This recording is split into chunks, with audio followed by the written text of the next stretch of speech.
বাসায় হুট করে মেহমান আসলে আমি যেভাবে কাঁচা পোলাও রান্না করি, আজ সেই রেসিপিটি শেয়ার করব। চুলায় একটি হাঁড়ি বসিয়ে নিয়েছি। এর মধ্যে দিচ্ছি পরিমাণ মতো সয়াবিন তেল। এরপর দিচ্ছি পেঁয়াজ কুচি।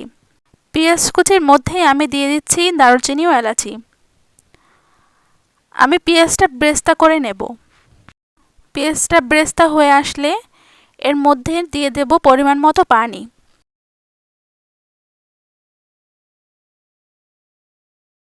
যতটুকু চাল দেব ঠিক তার ডাবল পরিমাণ পানি দিতে হবে।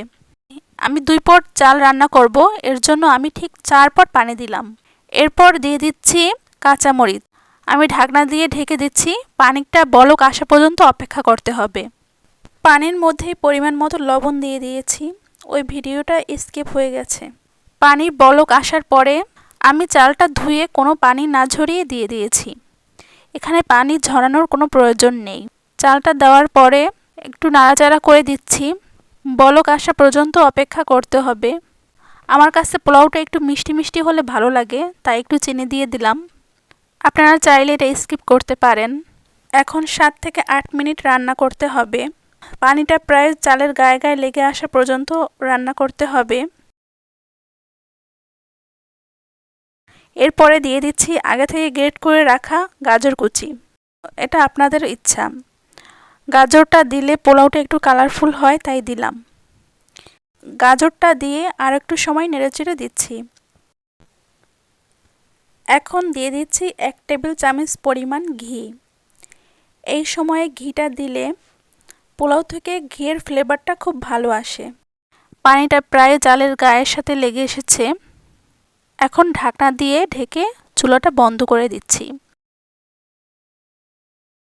15 থেকে 20 মিনিট রেখে দিচ্ছি। 15 থেকে 20 মিনিট পরে ঢাকনা খুলে পোলাওটা নেড়েচেড়ে দিচ্ছি।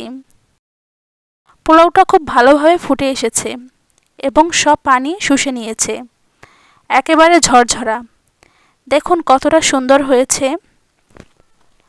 বাসায় হঠাৎ করে মেহমান আসলে আপনারাও চাইলে খুব সহজে অল্প সময়ের মধ্যে এভাবে পোলাও রান্না করতে পারেন। এবার আমি ঢেকে আরও 5 মিনিটের জন্য পোলাওটা দমে রাখব। আমি পোলাওটা শাহী ডিম কোরমার সাথে সার্ভ করেছি। এই ডিম কোরমার রেসিপিটা আমি আপনাদের সাথে অন্য আরেকদিন শেয়ার করব। রেসিপিটা ভালো লাগলে সবাই কমেন্টস করে জানাবেন। আমার পেজটি ফলো দিয়ে আমার পাশে থাকবেন। আজকে এই পর্যন্তই। সবাই ভালো থাকবেন, সুস্থ থাকবেন। আল্লাহ হাফেজ।